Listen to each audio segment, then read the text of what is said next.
welcome back to the Detours in Music podcast. My name is Laura Rupel, and this is Season 2, Episode 21, featuring Chris Philpotts, the principal English hornist of the Cincinnati Symphony Orchestra. I hope you enjoy. Hi, my name is Chris Philpotts, and I am the principal English horn of the Cincinnati Symphony Orchestra. And I have, although just recently now retired from Cincinnati Chamber Orchestra, where I served as principal oboe for many, many years. Did both of those kind of happen at the same time when you got to Cincinnati? No. Actually, when I came to Cincinnati, I came for school. Okay. So I transferred to Cincinnati after having gone 2 years to Boston University. Mm-hmm. And so Cincinnati was kind enough to offer me a scholarship, so I took it because BU did not. Okay. um, so I probably came here in, has to be 78, 1978, way back when. And went to BU in 1975. Okay. So yeah, that's what brought me to Cincinnati, and then I've been here ever since. Wow, that's kind of beautiful. I didn't know that you had been here previous to. I knew that you had studied at Oh, CCM, but I wasn't sure yeah, that. I was a CCM kid, just like you. That's awesome. Yeah, so I came here to actually to study with who was on the faculty then was Adrian Ganam. Okay. And I knew something about Adrian Ganam, and my brother had gone to a school up further north.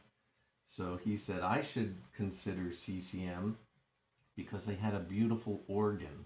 Mm-hmm. Not that I play organ, but my brother did, and he was quite enamored with the school. And so I applied and came and auditioned. And that summer that I was accepted here in Cincinnati was also the summer that they got rid of everybody on the faculty at CCM in the oboe department. Interesting. And yeah, very interesting. And they hired a gentleman by the name of DeVere Moore, who I knew nothing about. Um, so that was my entree into CCM. Was the people I came for were all gone, Mm-hmm. and the new guy was on board. But he and I hit it off pretty well. I would not say that our lessons were anything more than just sort of him talking war stories to me, and we drank a lot of coffee. Yeah. Wow.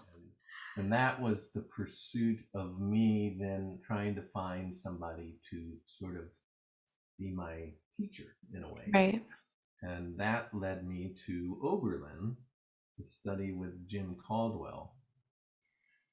I don't know if you know about Caldwell and all of his history in Oberlin, Yeah. but he was a fantastic player. He used to play in the what did they call themselves?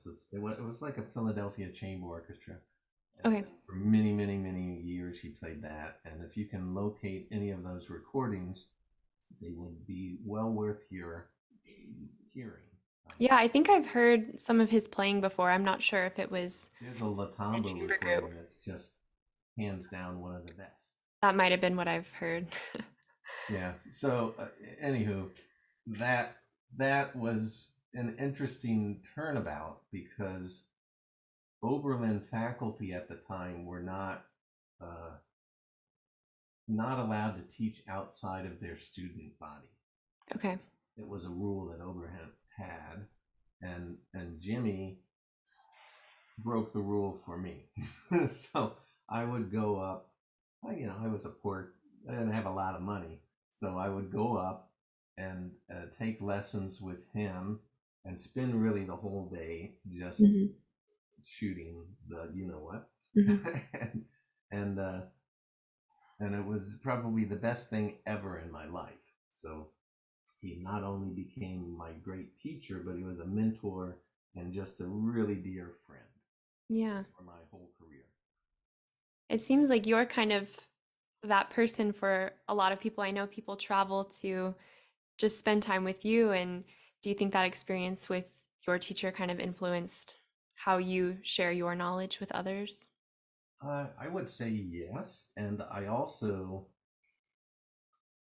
not that I make it a rule, but I understand people, as was in my case, going up and not having a lot of money, finding somebody and somebody sort of, putting their arm around you and saying, "Great, play for me," and money wasn't a big thing for Caldwell, and it was more that he wanted to teach, and if somebody had a desire Hmm. and a talent, I think there's that too.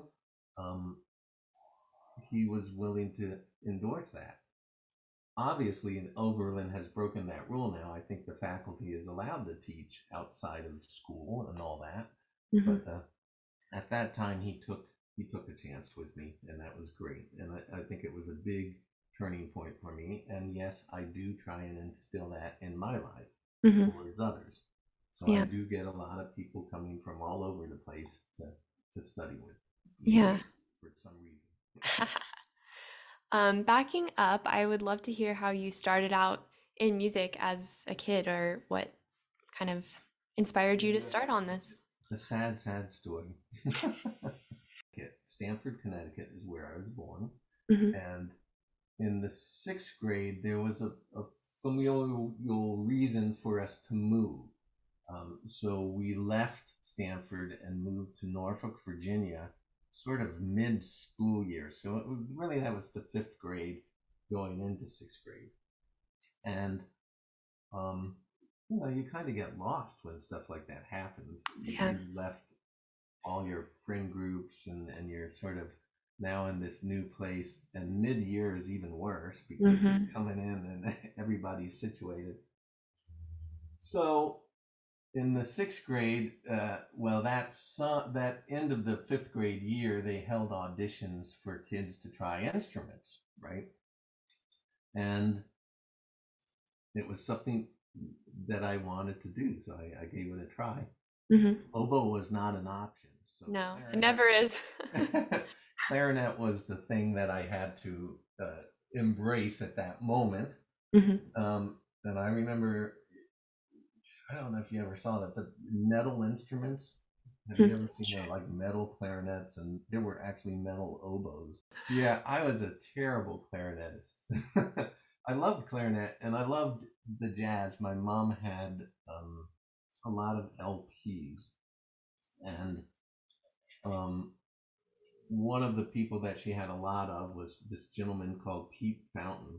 And Pete Okay. Fountain was a clarinetist who played sort of New Orleans jazz, so it's in that style.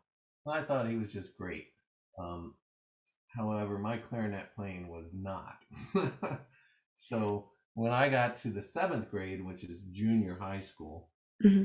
um, there was an opportunity for me to take the oboe because the kid who had been playing oboe was moving to the high school, and so there was an opportunity for me to get out of the third clarinets and maybe do something that was a little more interesting to me, and and something I knew something about, again because my mom had some records of this Hmm. gentleman called Mitchell Miller. So I had heard the oboe. And so my mom had all this stuff, and I was enamored with oboe. So when the opportunity came in the seventh grade, I grabbed it, Yeah. and there was no going back. So, unlike a lot of oboists, where your band director comes and says, "We need an oboe player, you're going to do it." I know many an oboe player has that same story. So, if you were bright and seemed to be adept at music, Hmm. oftentimes the band director would approach you, and this was true for bassoon as well, for Hmm. the more expensive instruments and harder to process instruments. Hmm. And they would go, "You're going to play oboe." And so, and then they grew to love it. Whereas I kind of loved the sound of the oboe and Hmm. pursued it. So I said, "Let me do that." And then Yeah. there was no going back. When did you first play English horn? In high school, I was very lucky in that, well, I don't know if it's lucky, but I was the only oboe player in high Hmm. school. And I never studied oboe. until my senior year in high school. I had studied music with clarinet players, even though I was playing oboe. They Mm-hmm. kind of, helped me along the way.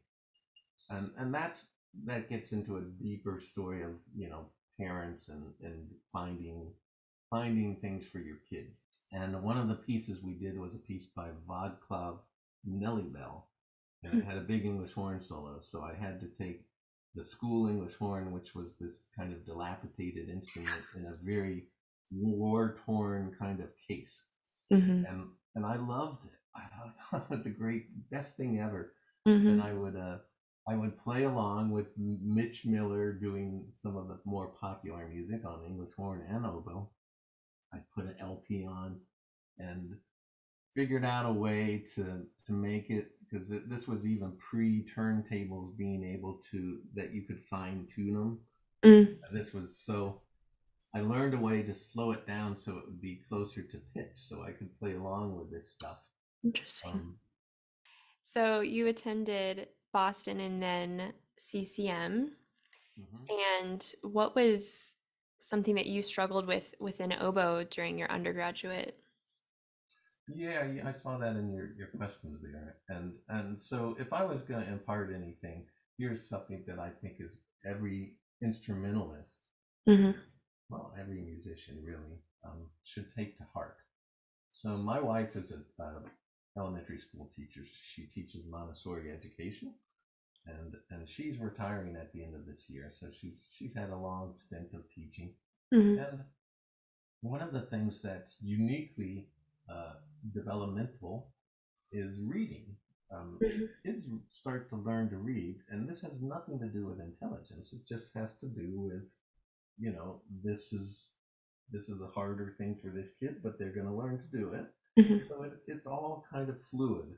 And I think this is true of instrumentalists. So for me, my first year, as I think I mentioned, that I didn't have an oboe teacher. So you learn to do things in high school, junior high, to sort of mimic what you hear.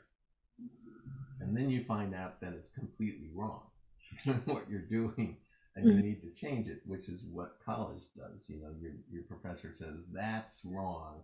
You need to change it. And for me, that was vibrato. So I had developed a vibrato that I guess people would have called it the nanny goat kind of vibrato, Mm-hmm. which oddly enough is coming back to being, well, that's how you produce vibrato. But there was all that diaphragm stuff, right? Yeah. So I went off to college, and having really no oboe education per se. Mm-hmm. Um, I was a very talented kid, and that's what got me to BU. Mm-hmm. But I certainly had a lot of hurdles that most of the kids that I was involved with at the school had already dealt with, because they had oboe teachers their whole life, and I Right. might not. So that was a developmental thing, and it took me a long time to figure it out. Mm-hmm. It wasn't like, oh, that's how you do it. Right. It was a process, and you had to sort of churn through things. The whole undulating your abdomen and then trying to get it to a certain thing, and then magically it just starts happening, Mm-hmm. which oddly enough is true. It does just start happening, but it's just that it moves from your diaphragm back up into your throat, but in a proper way. Your throat Mm-hmm. is loose. So I basically had a throat that was very constricted, and I Mm-hmm. needed to open that up.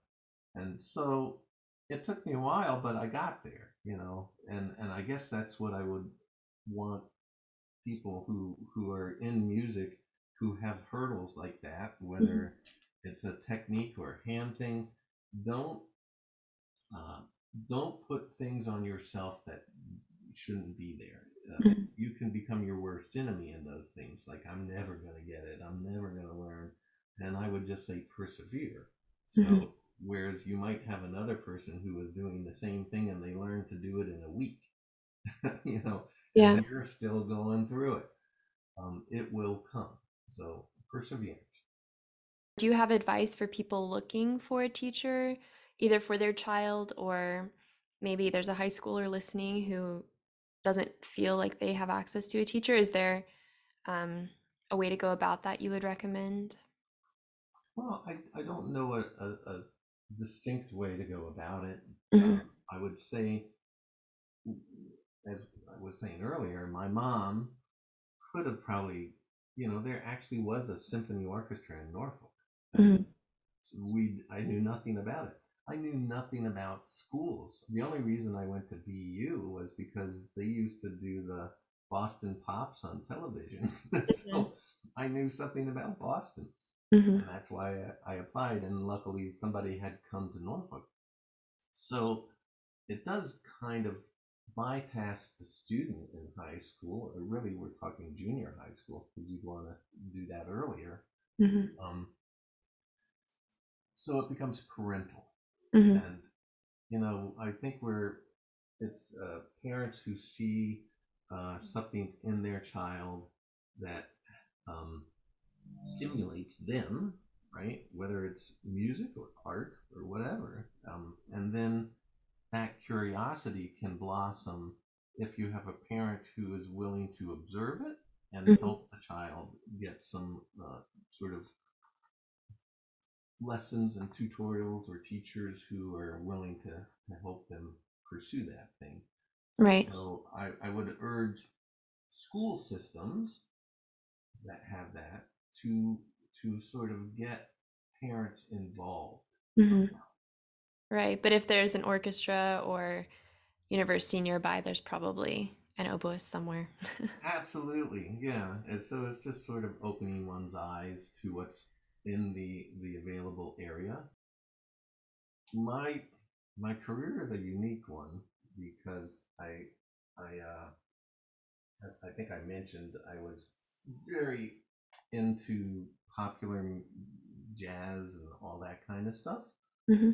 Um, so I did play some jazz saxophone in high school, and I actually wrote music and did all kinds of things that were not typical. Um, and I was very interested in those things. So when I got to CCM Hmm. from BU, although at BU I hooked up with a trumpet player friend and we started a funk band. Ooh, So I played in a funk band with saxophone and singing, and cool. we played a few unsavory places. And then I transferred to CCM, where I hooked up with a lot of other people. Hmm. So I started playing jazz oboe and jazz English horn. I hooked up with a bunch of people who were into a unique thing. Hmm. So there's this person by the name of Paul Winter. I don't know if you know him, but he started the Paul Winter Consort. And in that consort, he had a gentleman by the name of Paul McCandless who played oboe, and that Ralph Towner was on classical guitar, which I also play that. Um, and so we were all like-minded individuals Hmm. in the 70s wanting to do something unique Yeah. and writing music and playing jazz. So we started a group called Ethereal. We actually made an album. Um, and so that kind of pulled me away a little bit from Hmm. the mainstream stuff. Um, so I left school and started playing that kind of stuff.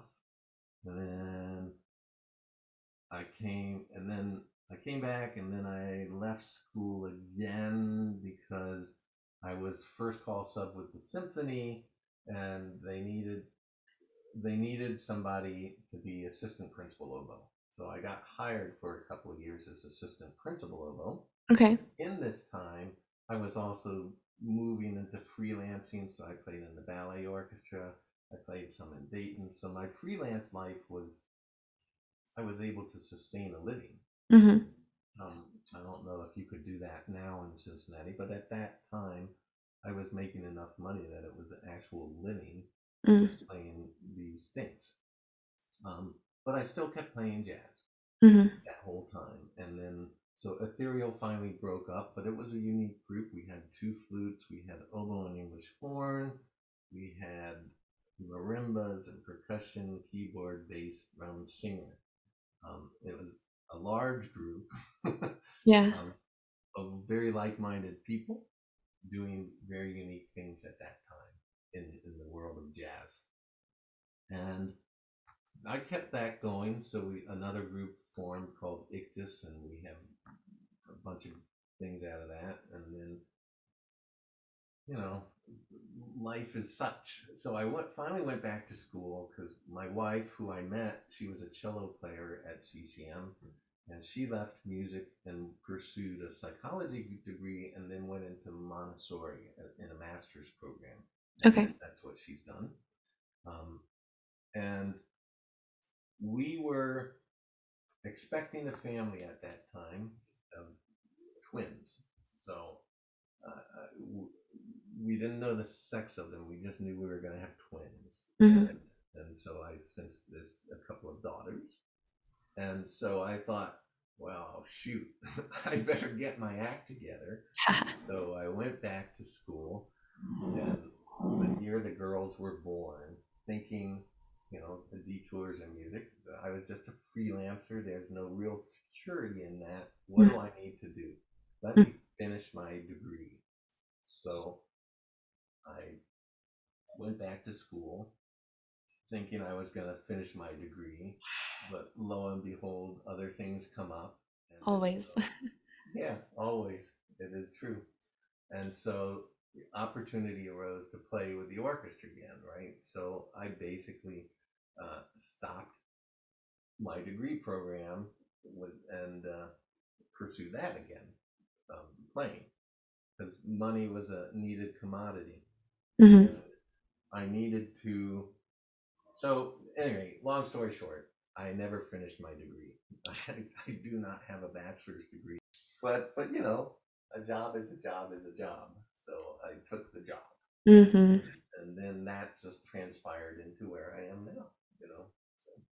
Did you watch the CSO as a student here? I did. Yeah. I did not go to concerts that often, and I think that's probably true for a lot of college kids. Mm-hmm. You think you're gonna, but you got exams and you got all this other periphery Mm-hmm. in your life that kind of impedes you going out and doing some of the stuff that you really should do. You should expose yourself as much as possible. I certainly urge my students, anybody who comes here, to study with anybody and everybody. If somebody entices you with their playing, go take a lesson with them. Doesn't mean you're going to hit it off with them as a teacher. Mm-hmm. So that might be one lesson, and that's the end of that. But at least you exposed yourself to a different way of thinking, maybe a different style of playing. All that stuff is good. So life things are very good if you. I guess you have to have a little bit of zeal and desire to pursue those things. What kind of brought you into that English horn position? Well, Rob Walters was the English hornist here, and he was leaving to go to the Met, right? So he had won the audition at the Met, and I took the local audition to fill his position because he was not gone from the orchestra. He was on a leave of absence, so they needed somebody to come in. And at the time, that was Jesus Lopez Cobos was the conductor. And so I won that audition and assumed his job playing in the orchestra. One of the contingencies for that was that Rob, in order to get his leave of absence, had to come back and do recordings with the orchestra. So he's the star. I'm just a sub. Yeah. Kind of thing.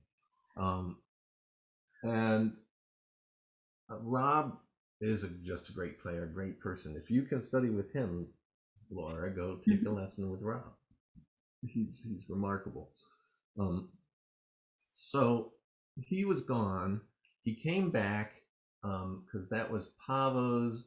Pavo followed Jesus and Pavo Yarvi, and Rob came back to play that first recording. So I had just started, so that he nobody really knew too much about me. So that was Symphonie Fantastique.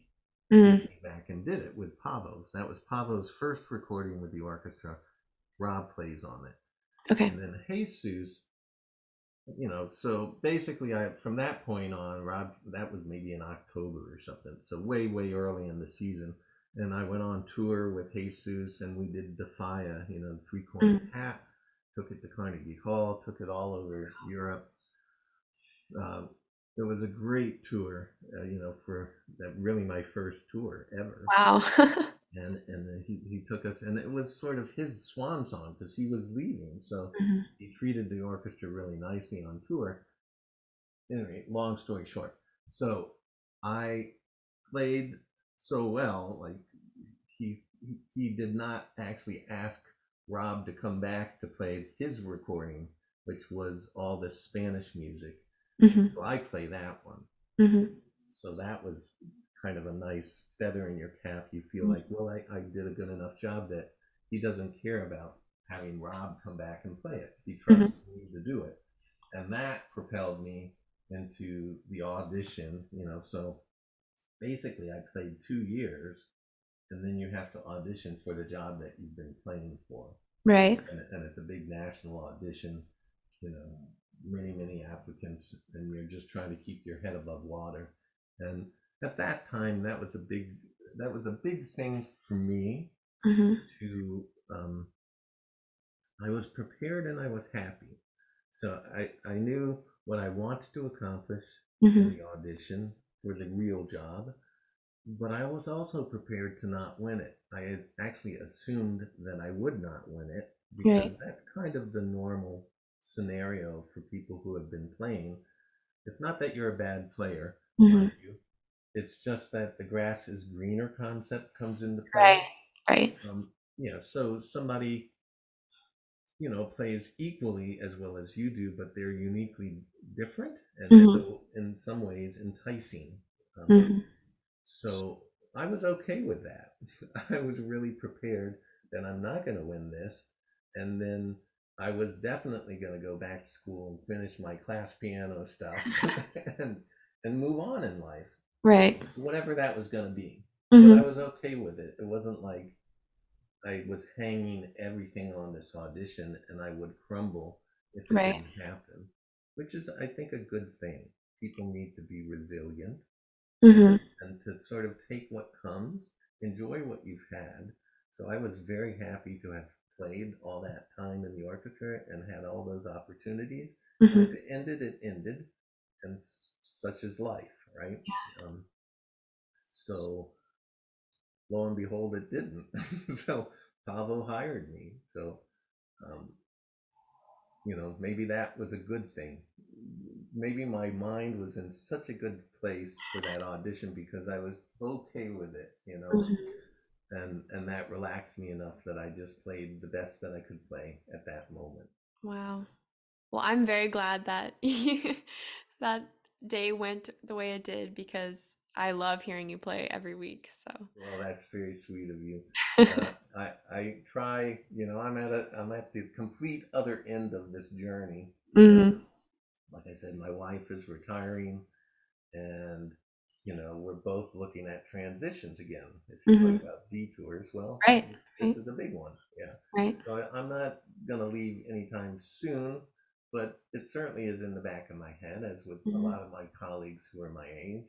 It's kind of a weird thing to see a lot of the people that I've known all those years now retiring, and there's an influx of really young, very talented people coming into the orchestra.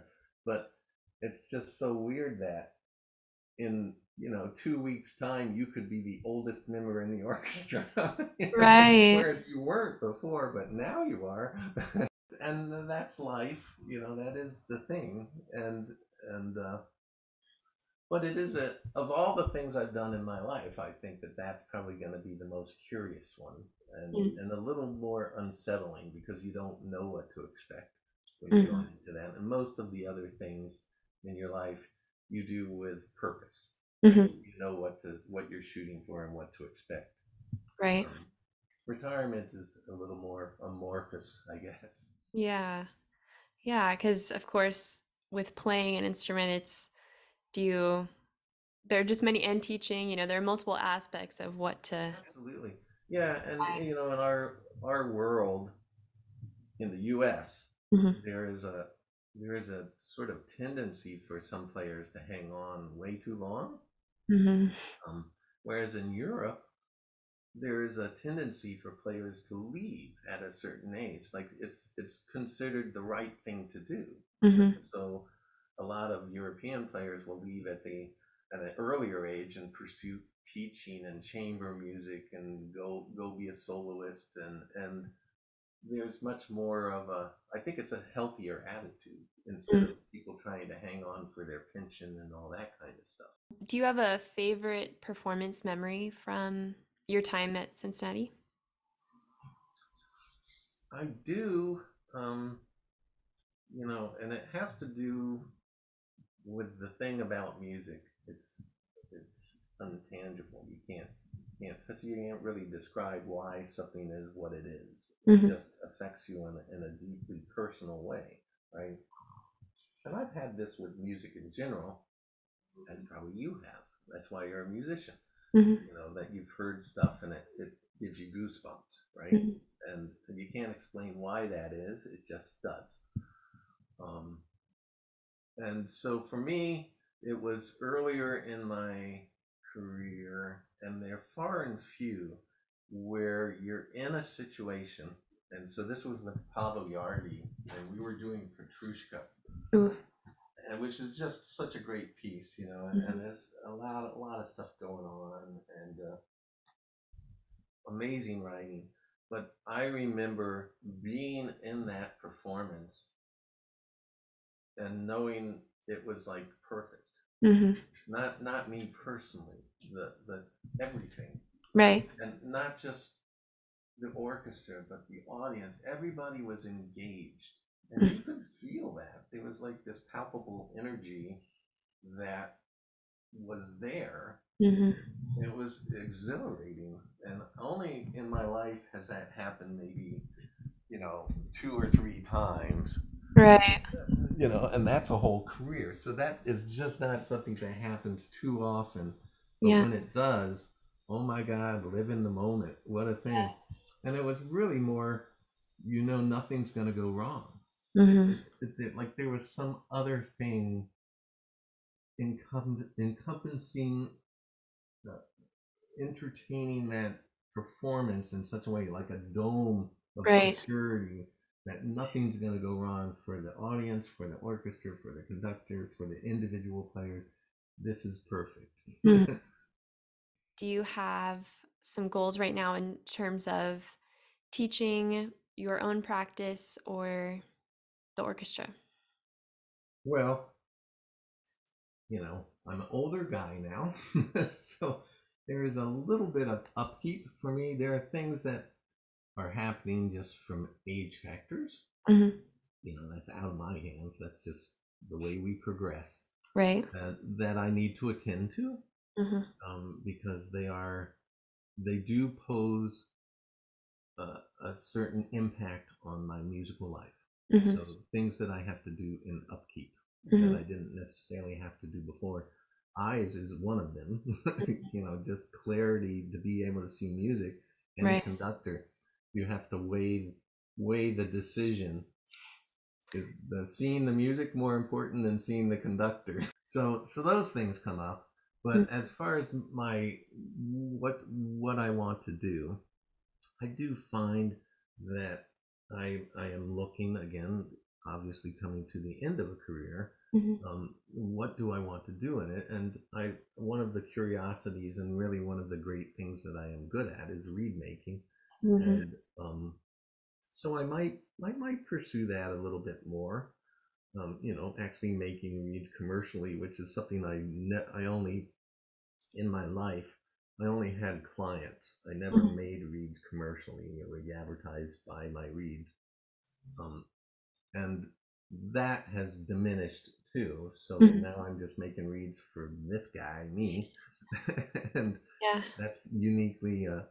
thing. But reeds are such a curiosity to me. It's a whole different thing Mm. than making music. But as an oboist, you understand greatly how much that little reed is a conduit of your soul Right. into the horn and through the music and into the hall. Right. But it's an important component of what we do, and it's always curious just how people go about doing it. People who come here, I just try and make them better at what they do. I try and be observant Mm-hmm. and see if I can, because the same nerdy kid in high school, I'm just as nerdy about reeds. So one summer I spent, um, you've seen that Ledet book. Mm-hmm. That's just basically pictures of reeds. Oboe players can look at those things all the Forever. time. Oh, that's interesting. Yep. It's so weird. Yep. So one summer I didn't have a lot of stuff going on, so I made everybody's reeds. I tried to make a reed that looked like the picture. Ooh, that's a good idea. Yeah, so it was very illuminating because here's the thing. Mm-hmm. Damned if I didn't always just sound like me. So I'd make a Harold Gomberg reed, and if you've ever heard Harold Gomberg, he has a very distinct sound. Yes. But I didn't. I still Yeah. sounded like me. Yeah. But it looked just like his reed. Right. So what it boils down to is this: that making reeds is you try and streamline it and get something that services you well. Mm-hmm. Not going to change you and what you sound like, Mm-hmm. because that's uniquely you, which is actually a lovely thing about our instrument. Right. It is. This individuality that comes forward that a lot of other instruments don't have as much. Mm-hmm. Little bits, but not nearly like oboe players. Mm-hmm. And I love that. And so the one thing you can do, though, is get better at the craft of making the reed so it suits you better, right? Right. And that's the thing I try and help people with. I can observe what they do, and since I'm a pretty good mimicker, I can look at what they're doing and help them do it better. I hope you enjoyed listening to that episode. I have always admired Chris and his playing at the Cincinnati Symphony. In particular, last season they played Rachmaninoff's Second Symphony, and I thought his playing almost brought me to tears. I came and saw it 3 times, so he and his playing have definitely made an impact on me, and I'm sure whoever's listening, if you have heard him play, you feel the same way. Thank you for listening to this episode, and I encourage you to keep up with the podcast on social media and catch our next one. Thank you.